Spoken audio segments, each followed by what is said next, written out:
بسم اللہ الرحمن الرحیم ان الحمد للہ نحمده ونستعینه ونستغفره ونعوذ باللہ من شرور انفسنا ومن سیئات اعمالنا من يهد الله فلا مضل له ومن يضلل فلا هادي له واشهد ان لا الہ الا اللہ وحدہ لا شریک له واشهد ان محمدا عبدہ ورسولہ وبعد فإن خیر الحدیث کتاب اللہ وخیر الہدی ہدی محمد صلی اللہ علیہ وسلم وشر الامور محدثاتها وكل محدثۃ بدعہ وَكُلَّ بِدْعَةٍ ضَلَالَةٍ وَكُلَّ ضَلَالَةٍ فِي النَّارِ وقال عز وجل في القرآن المجيد اعوذ باللہ من الشیطان الرجیم بسم اللہ الرحمن الرحیم یا ایہا الذین آمنوا اتقوا اللہ حق تقاتہ ولا تموتن الا وانتم مسلمون وقال یا ایہا الناس اتقوا ربکم الذی خلق من نفس واحدہ وخلق منها زوجها وبث منهما رجالا كثيرا ونساء واتقوا الله الذی تسألون به والارحام ان اللہ کان علیکم رقیبا وقال یا ایھا الذین آمنوا اتقوا اللہ وقولوا قولا سدیدا یصلح لکم اعمالکم ویغفر لکم ذنوبکم ومن یطع اللہ ورسولہ فقد فاز فوزا عظیما اللهم صل علی محمد وعلی آل محمد کما صلیت علی ابراہیم وعلی آل ابراہیم انک حمید مجید اللهم بارک علی محمد وعلی آل محمد کما بارکت علی ابراہیم وعلی آل ابراہیم انک حمید مجید رب اشرح لی صدری ویسر لی امری واحلل عقدۃ من لسانی یفقہوا قولی وقال عز وجل في القرآن المجيد اعوذ باللہ من الشیطان الرجیم بسم اللہ الرحمن الرحیم یا ایھا الذین آمنوا کتب علیکم الصیام کما کتب علی الذین من قبلکم لعلکم تتقون اما بعد تمام تعریفیں اس اللہ عز وجل کے لائق و زیبا ہے جو تمام جہانوں کا بنانے والا اور اسے پالنے والا ہے، اور درود و سلام اس کے آخری نبی محمد صلی اللہ علیہ وسلم پر۔ الحمدللہ ہم تمام یہاں اس ہفتے واری درس قرآن کے لیے جمع ہوئے انشاءاللہ عزیز۔ میں آج اس درس میں ہم سے قریب جو مہینہ بس آ چکا ہے، جس کو ہم رمضان کے مہینے سے جانتے ہیں، اس مہینے کے تعلق سے کچھ باتیں یا چند باتیں رکھنے کی کوشش کروں گا۔ ویسے تو رمضان کا مہینہ میں سمجھتا ہوں اس کی اہمیت اور اس کی فضیلت کیا ہے ہم سبھی جانتے ہیں، اور اس مہینے کی آمد پر ہی جو ہے انسانی سماج، جو مسلم خاص طور سے مسلم سماج ہے، اس کی حرکات اور سکنات اور اعمال میں تبدیلیاں بہرحال نظر آتی ہیں، اور لوگ عبادت کے لیے اور اسی کے ساتھ ساتھ مال اللہ کی راہ میں خرچ کرنے کے لیے اپنے آپ کو تیار کرتے ہیں اس مہینے کے اندر۔ اور کیوں نہ ہو، یہ مہینہ ہے ہی اسی خصوصیت کا حامل۔ بہت سارے علماء یہ لکھتے ہیں کہ اس مہینے کا جو نام رمضان ہے وہ جو عربی کا لفظ رمضان سے آتا ہے، جس کا معنی ہوتا ہے ختم کر دینا یا مٹا دینا۔ مطلب یہ ایک ایسا مہینہ ہے جو گناہوں کو ختم کر سکتا ہے، ہمارے گناہوں کو ہم سے مٹا دے سکتا ہے۔ جس طرح سے آگ جلا کر چیزوں کو ختم کر دیتی ہے، یہ مہینہ بھی ختم کر دیتا ہے، جلا دیتا ہے ہمارے گناہوں کو۔ تو گویا اس مہینے کا نام خود ایک بڑا اہم میسج اور پیغام ہمیں دیتا ہے۔ تو بہرحال یہ مہینہ ہم سے قریب ہے، لوگ اس کی تیاریاں کر رہے ہیں، لیکن ایک بڑی افسوس کی بات ہے، امت مسلمہ کی ایک بڑی اکثریت ایسی ہے، میں نہیں کہہ رہا ہوں کہ سارے لوگ، لیکن ایک بڑی اکثریت ایسی ہے جو اس مہینے کے فضائل کے تعلق سے بالکل ناواقف ہے، اور جس کا نتیجہ یہ ہوتا ہے کہ جب یہ مہینہ آ بھی جاتا ہے، رمضان کا مہینہ آ گیا، کچھ تو بھی اب تھوڑا سا روٹین ہٹ کر کرنا ہے، بس اتنا سمجھ میں آتا ہے۔ لیکن اس سے ہٹ کر اس کی ایکچوئل فضیلت کیا ہے، کیا فائدے اس مہینے سے ہم اٹھا سکتے ہیں، وہ ہم نہیں سیکھنا چاہتے یا وہ ہم نہیں جانتے ہیں، جس کے نتیجے میں ہوتا یہ کہ مہینہ سال در سال ہماری زندگیوں میں آتا ہے، مطلب ہر سال یہ ایک مہینہ آتا ہے اور آ کر بس یوں ہی چلا جاتا ہے، اور نہ اعمال میں کوئی تبدیلی نظر آتی ہے، نہ زندگیوں میں کوئی تبدیلی نظر آتی ہے۔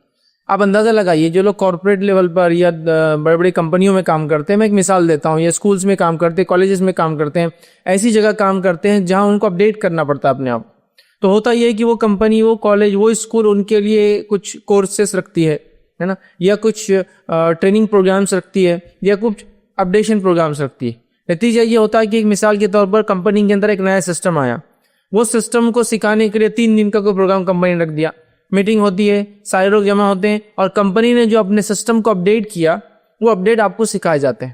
وہ 3 دن لوگ آتے ہیں، اس اپڈیٹ کو سیکھتے ہیں، اس کا نتیجہ ہوتا ہے کہ اب اس کے بعد اس سسٹم کو وہ ختم ہونے تک، اگلے سسٹم کے آنے تک چلانا سیکھ لیتے ہیں۔ مثال کے طور پر آج سمجھ لیجیے ایک نیا سسٹم اپڈیٹ ہوا، 3 دن کی ٹریننگ دی گئی، اس کے بعد یہ سسٹم 2 سال 3 سال 4 سال 5 سال جب تک وہ سسٹم، وہ آپریٹنگ سسٹم، وہ چیز اس کمپنی میں رہیں گی، تب تک کے لیے وہ آدمی اپڈیٹ ہو گیا۔ تو 3 دن کے پروگرام نے یہ تبدیلی لائی اس امپلائی کے اندر، اس کام کرنے والے کے اندر، کہ وہ پرماننٹلی اپڈیٹ ہو گیا اس سسٹم کے بارے میں، اس کے ختم ہونے تک، مطلب اگلے نئے سسٹم آنے تک۔ تو 3 دن کی ٹریننگ یہ کمال دکھاتی ہے۔ آئیے ایک اور مثال لے لیجیے، آگے بڑھتے ہیں اس چیز کو لے کر کہ ٹریننگ کیا ہوتی ہے، تبدیلی کیسی آتی ہے جب انسان کو ٹریننگ دی جاتی ہے، کسی چیز کے لیے مشق کرائی جاتی ہے۔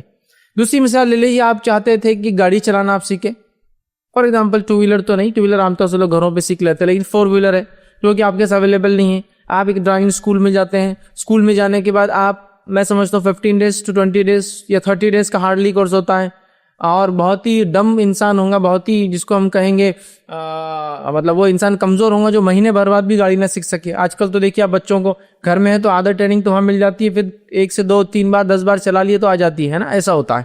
2 ویلر کے معاملے میں تو اس کی بھی ضرورت نہیں ہوتی, محلوں میں ہی سیکھ لیتے ہیں ہمارے بچے. ٹھیک, تو آپ دیکھیے تو 1 month کی ٹریننگ ہوئی, اس کے بعد ماشاءاللہ آپ نے کار چلانا سیکھی. اب جب تک آپ اپنے عقل و ہوش اور حواس میں ہیں گاڑی چلانا آپ نہیں بولتے. اب جب تک آپ اپنے عقل میں اور ہوش اور حواس میں ہیں, سینسز آپ کے باقی ہے, آپ گاڑی چلانا نہیں بولتے. تو 1 مہینے کی ٹریننگ نے یہ تبدیلی لائی کہ زندگی بھر کے لیے لائف ٹائم آپ نے گاڑی چلانا سیکھ لی. ٹریننگ مشق کروائیں گے. اب آئیے میں رمضان کی مثال لے رہا ہوں. اب یہاں رمضان بھی ایک ٹریننگ ہے, تاکہ اگر سال بھر ہم میں کوئی کمزوریاں اور کوتاہیاں آ گئی ہو تو اس 1 مہینے میں اس کو کمپنسیٹ کر دے, اور اگلے کی ہم تیاری کر لے کہ اپنے اعمال کو ہم اضافہ کر لے. تو رمضان ایک 30 days کی ٹریننگ دی جا رہی ہے, اور یہ اسلامی کیلنڈر کے اعتبار سے 9واں مہینہ ہوتا ہے اسلامی کیلنڈر کا, اور 1 مہینے کی مطلب اپروکسیمیٹ 29 یا 30 days مطلب جو بھی اس میں ہوتا ہے, 1 مہینہ اسلامی اعتبار سے 1 مہینے کی ٹریننگ ہے. لیکن کتنی افسوس کی بات ہے, اس 1 مہینے کی ٹریننگ اور مشق سے جو مسلمان گزرتا ہے, جب وہ چاند دکھ جاتا ہے تو ایسا گزرتا ہے اس ٹریننگ سے کہ جس کے نتیجے میں اس کو دیکھ کر رشک آتا ہے کہ ماشاءاللہ سبحان اللہ الحمدللہ کیا تبدیلیاں ہیں یہ. لیکن 30 days جو ہی یا 29 days جو ہی گزرے, مہینہ ختم ہوا اور چاند نظر آیا دوسرا, پھر ایسی تبدیلی آ جاتی کہ لوگ بولتے سبحان اللہ یہ وہ انسان تھا کہ جو ابھی دکھ رہا تھا 1 دن پہلے. آپ سمجھ رہے بات کو میں جو بتانا چاہ رہا ہوں کہ 3 دن کی اور 30 دن کی ٹریننگز ایک انسان پر ایک سسٹم کے ختم ہونے تک اور ایک انسان پہ اس کی زندگی ختم ہونے تک سکھا دے رہی ہے, اس کو ہمیشہ کے لیے اس کا عادی بنا دے رہی ہے. تو کیوں یہ 30 days کی ٹریننگ یا ایک 1 month کی ہماری اسلامک ٹریننگ جو ہم کو رمضان میں ملی, وہ ٹریننگ کا اثر 1 دن میں کیسے ختم ہو جاتا ہے؟ یہ تعجب اور امیزنگ چیز ہے. 3 دن کی ٹریننگ سسٹم کے ختم ہونے تک آپ کو اپڈیٹ کر رہی ہے. 30 دن کی ٹریننگ زندگی بھر کے لیے آپ کو گاڑی چلانا سکھا دے رہی ہے. ٹیچرز جو ہوتے ہیں اسکول کالجز کے اندر, ان کو 2 3 دن کے ان کے ٹریننگ پروگرامز ہوتے ہیں, وہ ان کی زندگی کو چینج کر دیتے ہیں. تو سوال یہ 30 days کا ایک پروگرام جو اللہ رب العزت نے بائی ڈیفالٹ امت مسلمہ کو ہمیشہ کے لیے دے دیا, وہ پروگرام کو اتنا ہم لائٹلی کیسا لے رہے ہیں, اتنا آسان کیسے لے رہے ہیں کہ 30 دن ہم مسلسل ماشاءاللہ نمازوں کی پابندی کر رہے ہیں, زکوٰۃ اور صدقات کی ہم پابندی کر رہے ہیں, اور تمام وہ اعمال جس سے اللہ راضی ہوتا وہ کر رہے ہیں, اور 30 دن گزرنے کے بعد کایا ایسی پلٹ جاتی, زندگی ایسی تبدیل ہو جاتی کہ کچھ ہوا ہی نہیں تھا, کچھ ہوا ہی نہیں تھا. ایک چاند دکھا, اور میں بار بار کہتا ہوں, بہت سے لوگ کہتے ہیں کہ آپ بہت برا کہتے ہیں, ہارش کہتے ہیں, اس طریقے سے نہیں بولنا چاہیے, کہ ایک چاند امت مسلمہ میں ایسی تبدیلی لاتا ہے کہ راستے بند ہو جاتے ہیں نماز کے لیے, اور ایک چاند پھر اگلا آتا ہے ایسا کرتا ہے کہ امام کو مصلی ڈھونڈ کر لانا پڑتا ہے.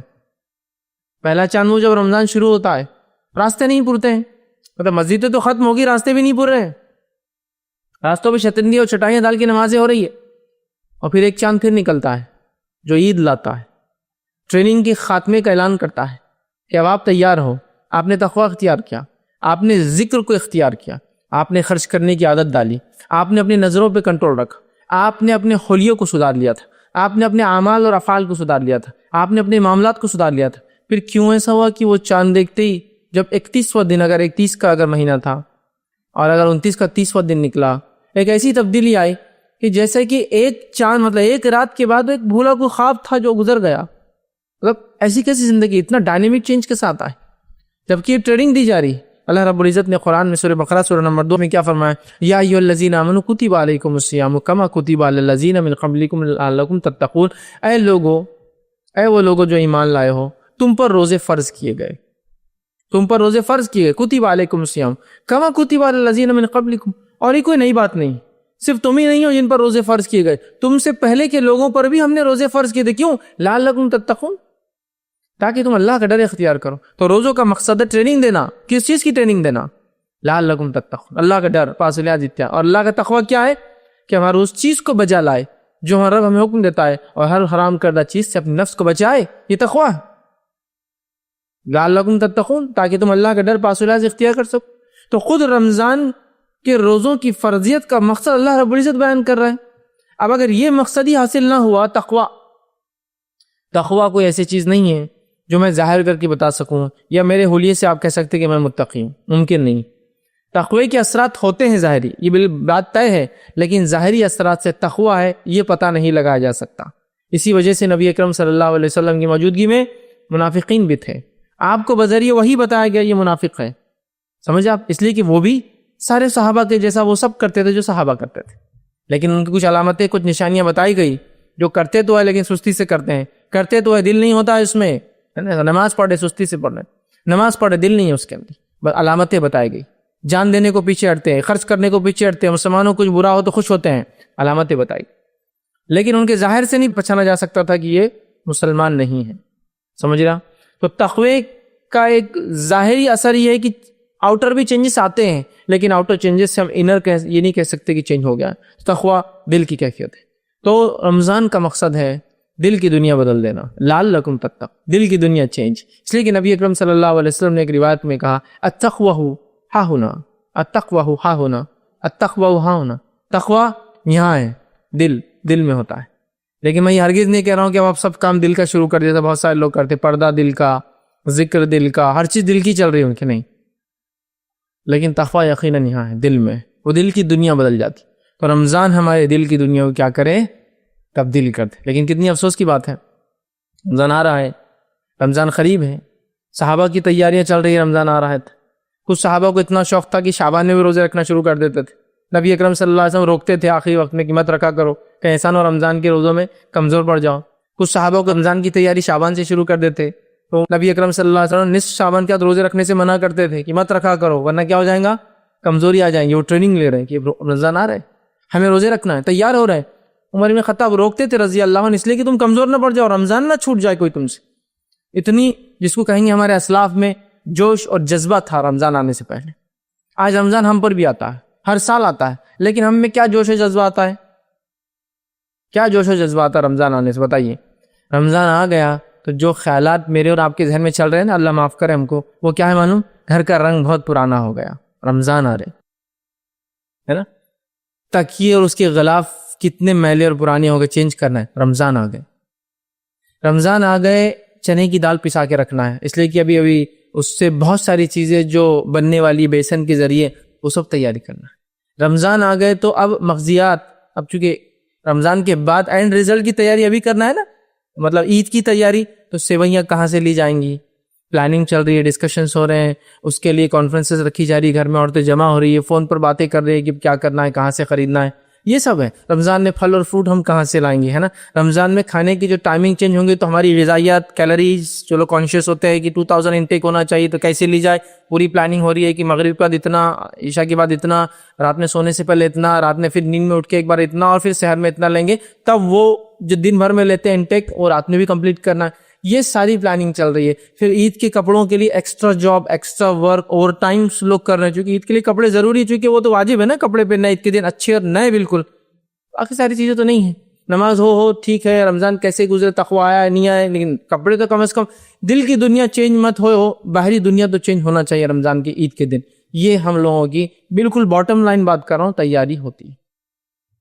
ہو سکتا ہے ویسٹرن کلچر میں بیسن کا تصور نہیں ہے تو وہ کچھ اور کرتے ہوں گے، وہ اپنے طور سے ڈیفائن کر لے کیا ہے، لیکن یہ ساری ہے ہماری تیاریاں رمضان کی۔ اور اسلاف صحابہ تابعین رمضان آ رہے ہیں، ایکسٹرا روزے رکھ رہے ہیں، پہلے سے تیاری، رمضان آنے والے ہیں، زکوٰۃ اور صدقات کی تیاری، رمضان آنے والے ہیں تو اللہ کے ذکر میں اضافہ کیسا کیا تیاری، رمضان آنے والے تو راتوں کی نماز کا اہتمام کیسا ہوگا، اس کی تیاری ہے۔ یہ ساری ان کی تیاریاں ہیں۔ تلاوت قرآن کا اضافہ کیسے ہو، آلریڈی وہ لوگ، کچھ صحابہ کا حال یہ ہے کہ جلدی قرآن ختم کر دے رہے ہیں، نبی اکرم صلی اللہ علیہ وسلم کہہ رہے ہیں نہیں، کم از کم 3 دن میں کرو، فل اسٹاپ لگا رہے ہیں ان کو، مطلب اتنا جوش، یعنی کم از کم 3 دن، اگر 3 دن سے کم میں کسی نے ختم کیا تو اس نے قرآن کا حق نہیں ادا کیا۔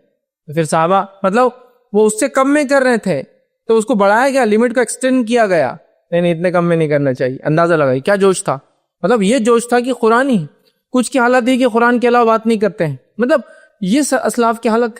تو قرآن کی تلاوت ہو رہی ہے، ذکر و اذکار کا اہتمام ہو رہا ہے، خرچ کرنے کا اہتمام ہو رہا ہے، اپنے کام کو کم کیسے کیا جائے اس کی پلاننگ چل رہی ہے کہ اب کم کرنا، اس لیے کیا آ رہا ہے، رمضان آ رہا ہے، ہو سکتا ہے اگلا رمضان سمپلی نہ ملے، بالکل ایک دم سیدھی بات ہے، ہو سکتا نہ ملے، تو وہ پوری تیاریاں کر رہے ہیں، اور ہمارا حال کیا ہے، اللہ ہم پہ رحم کرے، بس آ رہے ہیں رمضان اور جا رہے ہیں، 30 دن ہم گزار لے رہے ہیں جیسے تیسے، اور 30 دن کی خاطر میں شکر بھی ادا ہو رہا ہے، بس نئے کپڑے بن گئے بچوں کو، اللہ تیرا شکر، وزید کا ہمارا شکریہ۔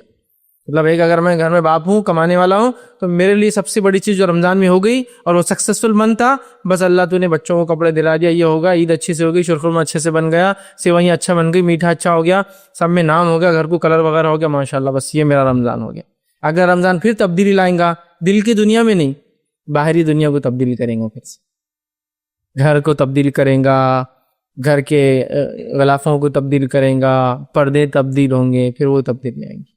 ایکچولی ہوا کیا معلوم آپ کو، جس مقصد کے تحت یہ مہینہ دیا گیا تھا وہ ہم نے چھوڑ دیا، ہم اس کو بھول گئے، یاد رکھیے، بھول گئے۔ اور اس مہینے کی کیا فضیلت ہے، اللہ رب العزت نے اس مہینے کے اندر جو ہے ہم لوگوں کو روزے کا حکم دیا، جو کہ ایک فرض عبادت ہے، اور صحابہ اس کے لیے اتنے جوش میں ہوتے تھے اور ایسی تیاری کرتے تھے کہ شعبان سے شروع ہو جاتے تھے۔ ٹریننگ ہونا چاہیے نا، چونکہ رمضان آ رہا ہے، پہلے سے عادت ہو انسانی جسم کو، سمجھ رہے ہیں بات، شعبان میں روزے رکھ رہے ہیں۔ نبی اکرم صلی اللہ علیہ وسلم بھی شعبان میں کثرت سے روزے رکھتے تھے، اور حدیث میں آتا ہے آپ نے سب سے زیادہ روزے رمضان کے بعد اسی مہینے میں رکھی، بہت رکھتے تھے۔ کبھی تو ایسا ہوتا تھا کہ آپ ڈر لگتا تھا کہ شعبان رمضان ملا دیں گے ایک ساتھ، لیکن آپ پھر آخری دن گیپ دیتے تھے تاکہ صحابہ کو کلیئر ہو جائے یہ شعبان تھا اور اب رمضان ہے۔ لیکن آپ نے جو ہے ان لوگوں کو منع کیا جو لوگ کمزور ہوتے ہیں یا کمزوری آ سکتی ہے اور شعبان کے روزے رکھ لے تو پھر رمضان کی نہ رکھ پائے، سمجھ رہے ہیں؟ تو یہ جذبہ ہے صحابہ کا، یہ اعمال وہ کر رہے ہیں، یہ اضافہ ہے ان کے اعمال میں، یہ زندگی کی تبدیلیاں ہیں۔ تو اللہ رب العزت نے اس مہینے کو اپنی فرض عبادت روزوں کے لیے چنا، جو کہ اسلام کے ارکان، 5 ارکان میں سے ایک رکن ہے، اور اس کا چھوڑنے والا، اس کو نہ رکھنے والے کے لیے بہت خطرناک سزائیں سنائی گئی ہے نا۔ نبی اکرم صلی اللہ علیہ وسلم فرماتے ہیں میں رات سویا ہوا تھا، 2 لوگ میرے پاس آئے، مجھے اٹھا کر ایک پہاڑ پہ لے گئے، اس کی چڑھائی بہت مشکل تھی، میں نے کہا میں نہیں چڑھ سکتا، وہ مجھے بغل سے اٹھا کر اوپر لے گئے۔ اوپر لے جانے کے بعد میں نے شدید چیخ و پکار سنی لوگوں کی، اور میں نے دیکھا کچھ لوگ الٹے لٹکے ہوئے، پیر اوپر ہے اور جو ہے سر نیچے، ان کے جبڑے جو ہے چیرے جا رہے ہیں۔ میں نے کہا یہ کون ہے، ان کے ساتھ یہ کیوں ہو رہا ہے؟ تو ان لوگوں نے کہا یہ آپ کی امت کے وہ لوگ ہیں جو افطار جلدی کر لیتے تھے، مطلب روزہ رکھتے تھے لیکن افطار جلدی وقت پہ نہیں ہوتا، وقت سے پہلے۔ تو روزہ چھوڑنے والوں کا کیا حال ہوگا، اس سے اندازہ لگائیں، ان کے جبڑے چیرے جا رہے تھے اور خون نکل رہا تھا اس میں سے۔ تو روزہ ایک فرض عبادت ہے، اللہ رب العزت نے رمضان کا مہینہ اپنی ایک فرض عبادت کے لیے چنا، یہ اس کی سب سے بڑی فضیلت ہے، یاد رکھیے، سب سے بڑی فضیلت ہے۔ لیکن ہم دیکھتے ہیں ہمیں روزوں کے لیے بھی کوئی تیاری نظر نہیں آ رہی۔ صحابہ کو تو یہ معمول تھا، اسلاف کا تو یہ حال تھا کہ اپنے چھوٹے چھوٹے بچوں کو روزہ رکھاتے تھے، اس نیت سے کہ وہ ٹرینڈ ہو جائے، اس لیے کہ ایک انسان بالغ ہو جائے تو نماز اور روزہ اس سے فرض ہو جاتا ہے۔ لیکن کیا آپ امید کرتے ہیں ایک بچہ اگر بالغ ہو تو وہ اپنے بالغ ہونے کے اسی سال پورے 30 روزے رکھ پائیں گا، یا وہ بچی، جب تک کہ اس کو پری پلان ٹریننگ نہ ہو؟ کہ مثال کے طور پر اگر بچہ جو ہے 10ویں سال سے بالغ ہوتا ہے اور وہاں سے اس پہ روزے فرض ہوتے ہیں، تو پھر اس کو کیا ٹریننگ دی گئی کہ 7ویں سال اس نے 2 4 5 روزے رکھے، 8ویں سال اس نے 8 9 10 روزے رکھے، اور اس کے بعد 9ویں سال 15 ایک رکھے، تو پھر اس کو جب وہ 10ویں سال بالغ ہوا تو وہ پورے روزے رکھ سکتا ہے، ورنہ ممکن نہیں ہے۔ یاد رکھیں کہ اچانک ایک سال آئے اور وہ کہے اب تم بالغ ہو گئے اور کل سے پورے روزے فرض ہیں، امپاسبل ہو جائیں گے، ہارڈلی پاسبل ہے، سمجھ رہے ہیں بات کو؟ پھر ہمارے پاس ہوتا ہے بچہ بالغ ہونے کے بعد ٹریننگ شروع کرتا 2 4 سال، اور 14 15 سال کا ہونے تک پھر شروع کرتا پورے روزے رکھنا، اور اس میں عادت ہوئی، اور اگر نہ ہوئی تو پھر تو گیا وہ بڑا غرق ہوا۔ عادت ہوئی تھی اور نہیں ہو سکی تو بس پھر والدین کو بس افسوس ہوگا، اس کو بھی افسوس ہوگا، اور اپنی زندگی چلتے رہیں گی اس کی روٹین۔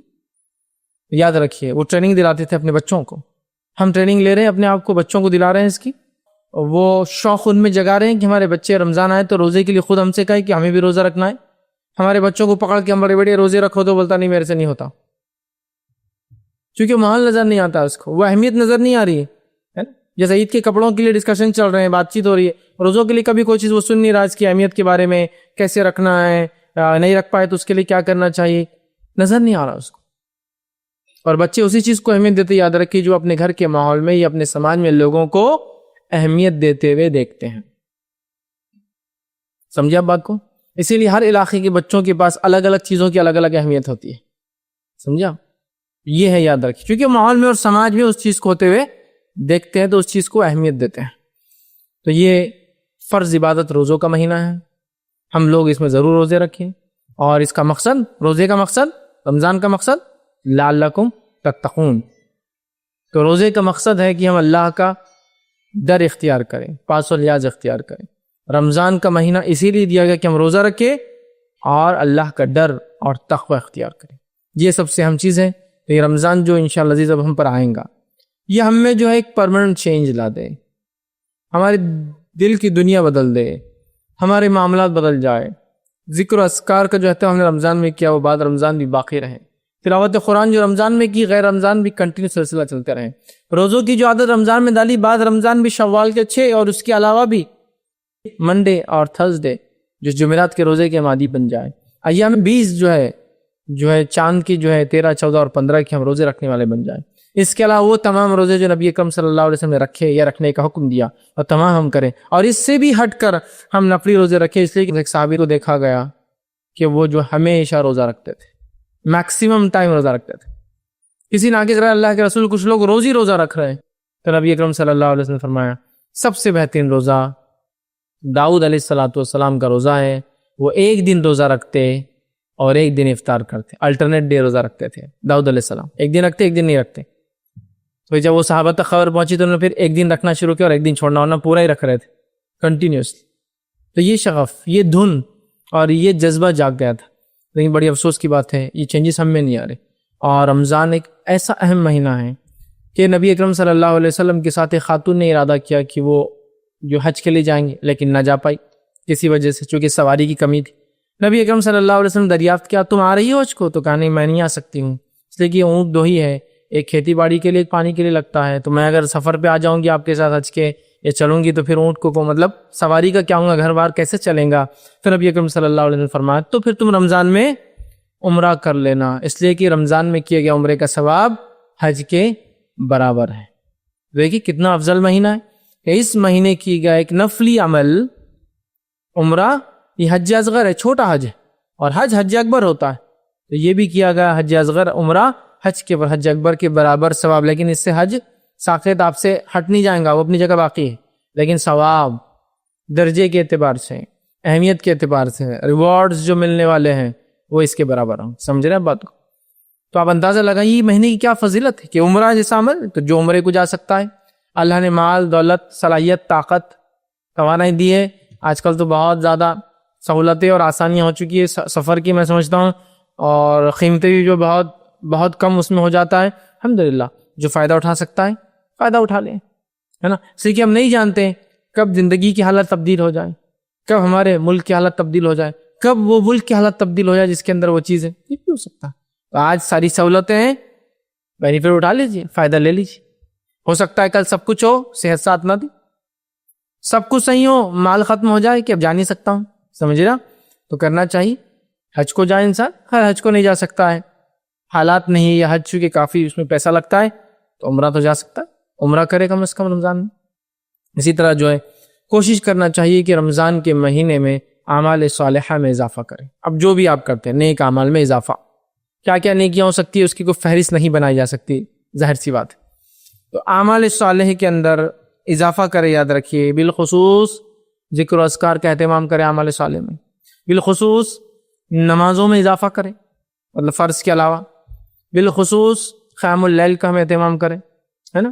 اعمال صالح میں بالخصوص زکوٰۃ تو اگر آپ رمضان میں دیتے ٹھیک ہے، لیکن اس کے علاوہ صدقات میں اضافہ کریں، ہے نا. بالخصوص آپ صلہ رحمی میں جو ہے اضافہ کریں. یہ مہینہ ہے صلہ رحمی کا کہ ہم لوگوں کو افطار یا ہمارے غریب رشتہ داروں کو افطار اور سحر کا نظم کرائیں، ہے نا. یہ ساری چیزیں بہرحال اگر ہم پلان کریں تو سب کچھ ہو سکتا ہے. یاد رکھیں ہم لوگ سوچتے نہیں، یاد رکھیں اگر ہم سوچیں گے نا سب کچھ ہو سکتا ہے، اور جب ہم نہیں سوچتے نا تو کچھ بھی نہیں ہو سکتا. یاد رکھیں جب ہم سوچ لیں یہ نہیں ہو سکتا تو نہیں ہو سکتا، سب سے پہلے اپنے ذہن کو بدل لیجیے یہ ہو سکتا ہے، تو سب کچھ ہو سکتا ہے. یاد رکھیں تو اللہ تعالیٰ پھر مدد کریں گا نا.